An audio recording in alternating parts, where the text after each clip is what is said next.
Diócesis de la Verapaz presenta El Pueblo de Dios, el pueblo de la esperanza. Estimados amigos, una vez más tenemos el gusto de entrar en sus hogares a través de este programa, con el mensaje de crecimiento espiritual y familiar.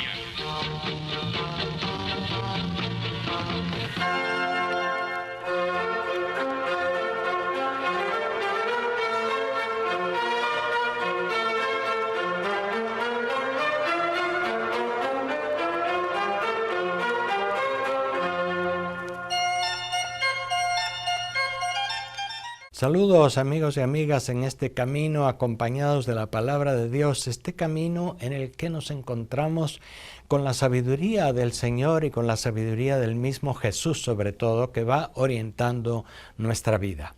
Sabiduría pues es una palabra que se usa muchísimo. Hoy la primera lectura que se escuchará en la Eucaristía, en todas las misas en el mundo entero católico, es un texto que nos habla de la sabiduría, en donde el autor de este libro reconoce, por una parte, la inmensidad de tantos conocimientos sobre el ser humano, sobre la creación, sobre la vida, y por otra parte reconoce al mismo tiempo la limitación para poder conocer y abarcar todo aquel conocimiento.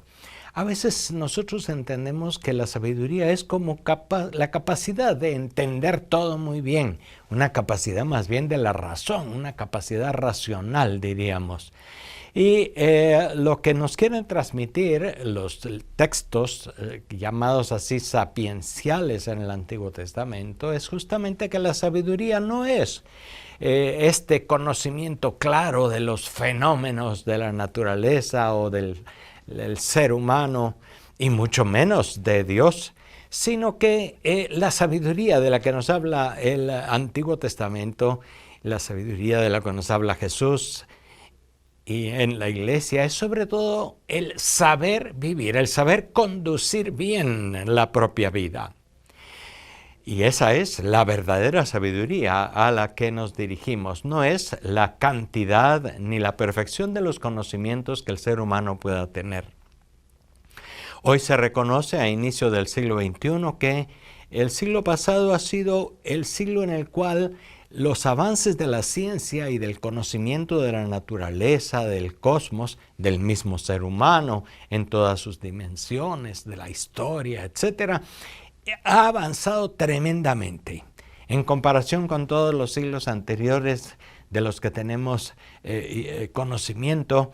El avance científico, el avance del conocimiento de la naturaleza, pues ha sido grandísimo. Y eso al mismo tiempo ha llevado a los científicos y a la gente dedicada al estudio a darse cuenta de que los campos son mucho más amplios, mucho más extensos de lo que el propio cerebro y la propia investigación científica puede conocer. Y así lo reconoce hoy la primera lectura. Nuestra capacidad de conocimiento es limitada. Lo reconoce también, por ejemplo, de una manera muy poética el Salmo 139, cuando dice, hablando del conocimiento de Dios, tanto saber me sobrepasa, es sublime y no lo abarco. Hoy la ciencia más honesta, más auténtica, reconoce que mientras más ha avanzado en el siglo pasado en el conocimiento de la naturaleza, del ser humano, etc., pues más reconoce que es un mundo amplísimo, que no puede abarcarse. Y el cerebro humano es limitado, aunque tiene grandes capacidades y así lo ha demostrado y lo sigue demostrando. El cerebro humano es también limitado y hay muchas cosas que no conoce en el conocimiento del universo, de la inmensidad del universo. Cada vez que se descubren nuevas galaxias, nuevos fenómenos cósmicos, pues se ve que eso no tiene un tope, un final, parece que sigue y sigue. Y la mente humana y la ciencia tiene que seguir conociendo. Lo mismo pasa con el microcosmos, con todas esas pequeñas estructuras de todo el mundo material. Con el ser humano, que sigue siendo en muchos aspectos de su psique, de su racionalidad, también un cierto misterio. En fin, la ciencia ha avanzado, el conocimiento racional ha avanzado, pero de todos modos se reconoce que es limitado aún y que no es la sabiduría que Dios tiene. Solo Dios es el que conoce todo, es el creador, según nuestra fe. Por lo tanto, la sabiduría de la que nos hablan los libros sapienciales en el Antiguo Testamento y a la que de manera práctica se refiere Jesús en los Evangelios, no es la racionalidad, no es el conocimiento científico, experimental, digamos así, de las cosas y de los fenómenos. No, la sabiduría de la que se habla es la capacidad de conducir la propia vida. Repito, es el saber vivir. El Antiguo Testamento insiste mucho eso, sobre todo en la cantidad de proverbios, en la cantidad de consejos y de experiencias que nos transmiten los libros de la sabiduría. El llamado así, libro de la sabiduría, el eclesiástico, el eclesiastés principalmente, y varios otros salmos y textos a lo largo del Antiguo Testamento. Esa sabiduría es la que Jesús encarnó de una manera particular. Nosotros confesamos que Jesús es la palabra hecha carne, la sabiduría de Dios, el logos, se le decía en griego. Y Jesús es el que nos enseña a vivir, nos enseña a conducir la vida. Y eso sirve para todos, no solo para algunas personas privilegiadas que tienen la posibilidad y la capacidad de estudiar a fondo los fenómenos de la naturaleza porque tienen la posibilidad de ir a una universidad, de dedicarse a la investigación, etc., sino esto está inscrito en el corazón del ser humano. Encontramos sabiduría en la palabra de Dios que nosotros tenemos en toda la Biblia, pero la encontramos también en las sabidurías ancestrales y en las religiones de muchos otros pueblos, puesto que a todo lo largo y ancho de la geografía universal, los seres humanos se han preguntado, han reflexionado, han hecho reflexiones sobre todo sobre su vida y sus experiencias y han sacado de allí ciertas conclusiones. De ahí surgen las sabidurías del Oriente, las sabidurías de las grandes religiones, y ahí se sitúa también todo el Antiguo Testamento, y como culmen de todo ese conocimiento, nosotros cristianos confesamos a Jesús, la sabiduría hecha carne, el Verbo de Dios encarnado, que nos ha mostrado una manera correcta de vivir. Y esto es bueno tenerlo presente cuando nos acercamos a los evangelios, a todas las indicaciones que Jesús va dando a sus discípulos en el camino de su vida a Jerusalén, en los caminos recorriendo las aldeas de Judea y Galilea, en sus discursos, en sus dichos. Ahí encontramos esa sabiduría que va orientando nuestra propia existencia.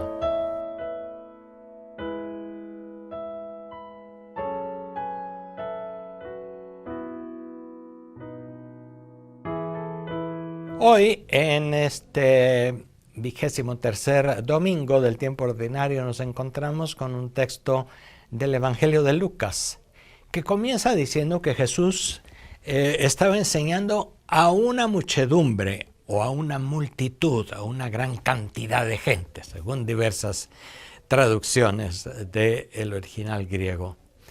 Y eso ya nos dice algo, porque a veces pensamos nosotros, pues estas indicaciones son para algunos, son para aquellos que entregan su vida completamente a Dios en la vida consagrada, en el sacerdocio, en la vida religiosa. Y este texto nos dice de entrada, en ese primer versículo, Jesús hablando a la muchedumbre que lo seguía, les dijo. Y es allí en donde nosotros encontramos pues una primera indicación de esta sabiduría de Jesús. Jesús no viene a ser un pequeño grupo de privilegiados, no viene a ser un club de gente que conoce muy bien las cosas y después deja a la mayoría fuera. Eso hacían un poco los fariseos, las autoridades religiosas del Antiguo Testamento con las que Jesús convivió. Y él justamente propone algo distinto, un modo de vivir que debe ser para toda la gente y que se entienda con claridad, no a través de enredadas doctrinas. No está tratando de llegar a nuestro cerebro con muchas doctrinas y muchas reflexiones mentales, está tratando de llegar a la vida de cada día, a toda aquella muchedumbre de gente cuya mayoría era gente que no tenía mucha instrucción, era gente sencilla que justamente lo seguían porque les llamaba la manera como este maestro de Israel enseñaba. Enseñaba de una manera sencilla, con parábolas, con un lenguaje accesible a la gente, y eso era muy importante para Jesús y para la gente. Y hoy da algunas recomendaciones en este texto de San Lucas, en la misa, que podemos centrar principalmente en unos 3 puntos, ¿verdad?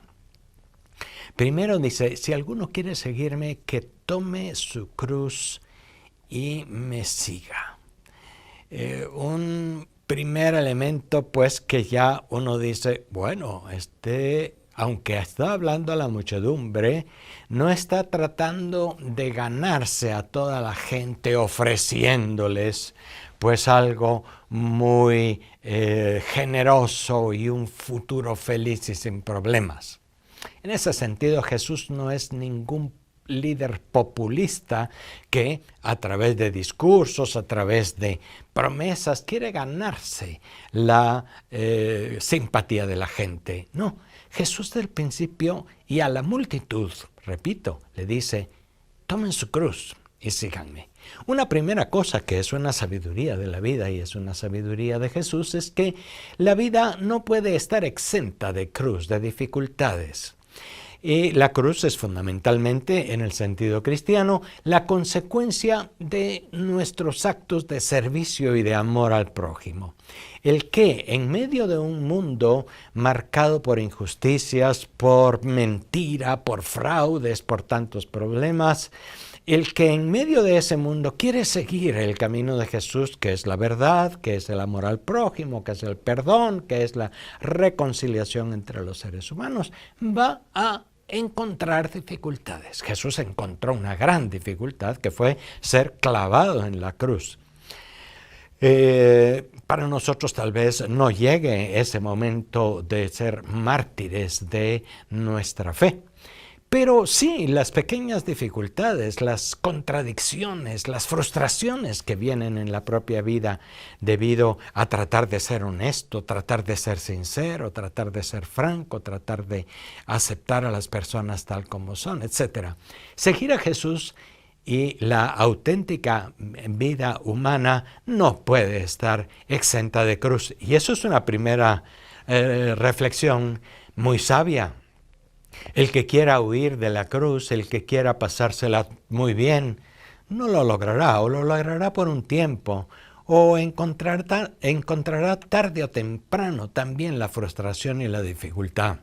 Gente que pone su afán en decir, bueno, para mí lo importante en la vida es tener todo lo que necesito y acumula bienes al máximo y más de lo que necesita para tener asegurado el futuro. Y aún así se da cuenta que ahí no está la felicidad, que los bienes pueden desaparecer de un día a otro, que la salud puede acabarse, que cualquier contratiempo en la economía mundial o en lo que sea puede hacerle fracasar. Y allí es en donde vamos a una siguiente reflexión práctica de sabiduría para la vida que nos da Jesús. Es, no pongas tu afán en los bienes. Y Jesús lo dice de una manera pues radical, así como solía él enseñar y como solía enseñar la gente en aquel tiempo. Ponían ejemplos radicales para que la gente fuera entendiendo. Y decía, el que no renuncia a todo lo que tiene e incluso a sí mismo, no puede ser mi discípulo. La renuncia a los bienes, en primer lugar, pues, podemos decir que desde el punto de vista práctico es no poner todo su corazón, todo su afán de vida, la finalidad de su vida en adquirir bienes. Jesús es muy claro en eso.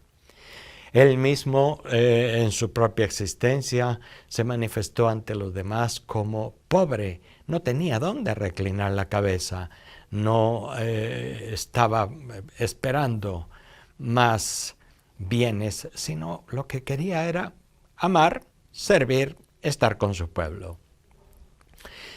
Y eso también es una buena recomendación para aquellas muchedumbres que seguían a Jesús. La mayoría era gente pobre. Y dentro de todos aquellos pobres, quizá muchos lo que pensaban era, un día superaré esta pobreza. Jesús no quiere que sigan manteniéndose en la pobreza como miseria, pero que sigan manteniendo un corazón de pobre. Eso lo propuso también en las bienaventuranzas. Y pobre es el que no se apega a los bienes. Un archimillonario puede estar desapegado de los bienes y puede compartir y puede invertir en el bien de los demás. Y así también puede estar muy apegado a sus bienes y cerrado en los mismos. Pero también algún pobre puede estar apegado a los pocos bienes que tiene y no ser capaz de compartir y tener miedo del futuro y haber perdido, por lo tanto, el corazón de pobre. Una recomendación, pues, que Jesús da para su seguimiento y que al fin y al cabo es para saber vivir la vida es: no se apegue usted a los bienes. No ponga los bienes como la finalidad de su vida y no ponga ni siquiera su propia vida como una finalidad última.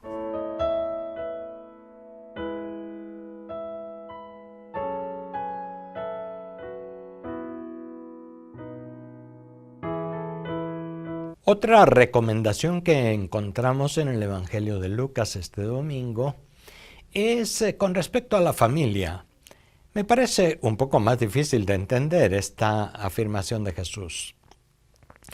En los pasajes paralelos en los Evangelios de Mateo y Marcos, dice: el que no odia a su padre o a su madre no puede ser mi discípulo. San Lucas ha suavizado un poco esa palabra odiar y ha puesto el que prefiere más a su padre o a su madre que a mí, no puede ser mi discípulo. ¿Verdad que son unas palabras un poco difíciles de entender así de primas a primeras? Lo primero que nos ayuda a entender la palabra de Jesús es decir que en aquellos tiempos así se enseñaba, se ponían ejemplos extremos para que la gente se sintiera impresionada por el mensaje y lo pensara bien. Y eso hay que sopesarlo con la otra enseñanza de Jesús, que es el mensaje del amor. Cero odio. Jesús no enseñó para nada ninguna palabra de odio. O sea que esa palabra puede y debe entenderse de mejor manera. Y me parece que San Lucas lo tradujo mejor. El que prefiere a su padre o a su madre o a sí mismo más que a mí no puede ser mi discípulo. Y ahí viene a veces también otra dificultad para entender. La familia, por otra parte, es algo que todos necesitamos. La familia es el primer núcleo en donde el ser humano crece, madura, aprende a amar y aprende también la fe. Hoy la Iglesia fortalece tanto el valor de la familia cuando se ve atacada desde tantos lados. el padre, la madre, los hijos, la pequeña familia en primer lugar, pero un poco también la familia extendida. El Papa Francisco está insistiendo mucho en su enseñanza en el papel de los abuelos, de las personas mayores y de otros en la familia. Y pone atención también a aquellos que son limitados de dificultades físicas o psíquicas en la familia.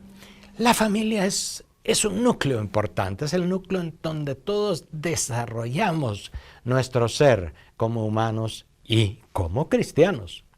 Sin embargo, y ahí es donde está el punto, la familia también tiene su misión hasta cierto punto, porque el hombre y la mujer jóvenes tienen que optar por ir y fundar otra familia. Y así, el mismo libro del Génesis dice, dejará el hombre a su padre y a su madre y se unirá a su mujer y serán los dos una sola carne. Y vendrá otra familia y hará su propia vida y tendrá su propia autonomía y tendrá que asumir su propia responsabilidad. De manera que también eso es algo que tenemos que tener claro. El valor de la familia en cuanto el núcleo en el cual crecemos y maduramos es indispensable, insustituible. Pero llega un momento en el que también la familia se deja. Los pájaros un día salen del nido y vuelan. Los cachorros dejan de mamar y buscan su propio alimento. Es también la ley de la naturaleza y es la ley del ser humano. Y cuando se trata de seguir a Jesús y su mensaje, a veces la familia puede ser también un obstáculo. La misma familia de Jesús dice que lo llegó a buscar en un par de ocasiones porque decían, es que está fuera de sí. Los familiares estarían pensando, se está metiendo en problemas, vamos a buscarlo. Y Jesús en un momento que le dicen, tu familia, tu padre y tus hermanos, tu madre y tus hermanos te buscan.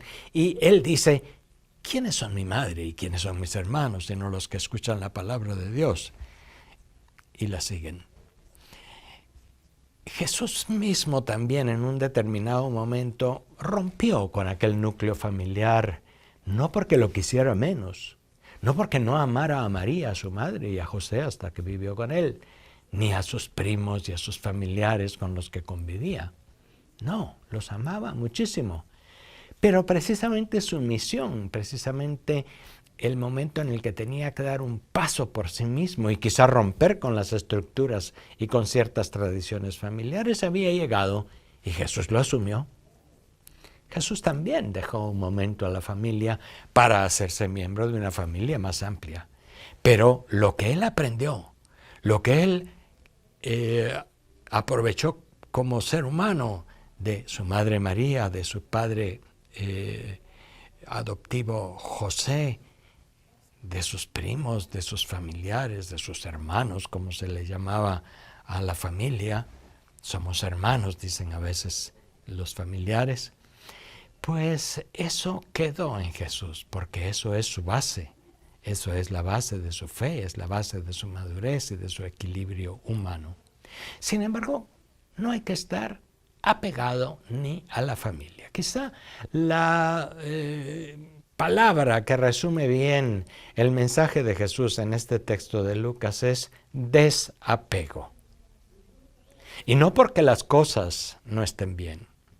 Hay que amarse a sí mismo, pero también hay que saber renunciar a sí mismo y no estar apegado a sí mismo, a sus puntos de vista, a sus cosas, a su manera de ser. Hay que desapegarse de sí mismo. Hay que desapegarse de las riquezas y de los bienes, sean pocos o sean muchos, pero no estar pegado a los mismos y dependiente de los mismos y atendiendo nada más que a ellos, a veces descuidando la atención de los demás, la relación con los otros por adquirir bienes y por trabajar exageradamente. Desapego de la familia también en un determinado momento, lo cual no significa dejarles y abandonarles. le seguiremos queriendo, lo seguiremos acompañando, seguiremos estando con ellos en muchas ocasiones y seguiremos aprovechando la sabiduría de los abuelos y la alegría de los encuentros familiares.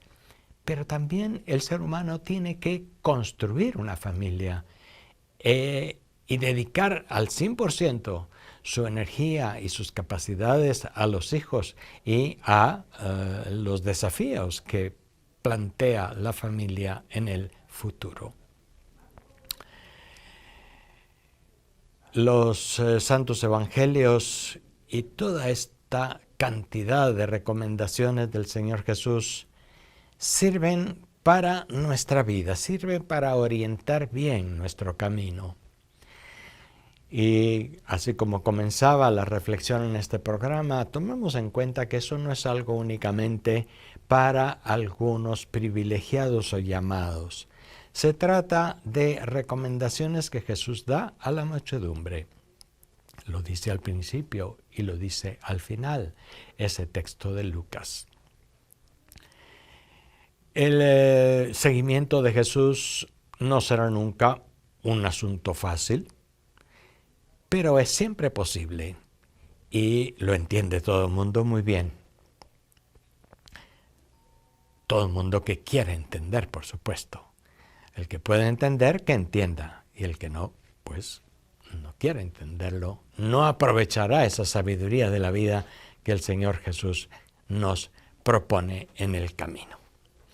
Así pues, sigamos en este camino de atención a la palabra, profundicémosla, leamos un momento de nuevo esos textos que nos ofrece la misa, pongamos atención también a la homilía que se nos proclama, que apuntará a alguno de estos aspectos, no a todos tal vez, y tratemos de hacer vida en cada momento lo que el Señor nos va proponiendo.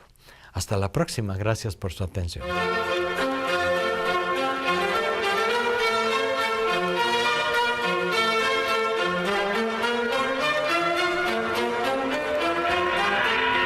Diócesis de la Verapaz presentó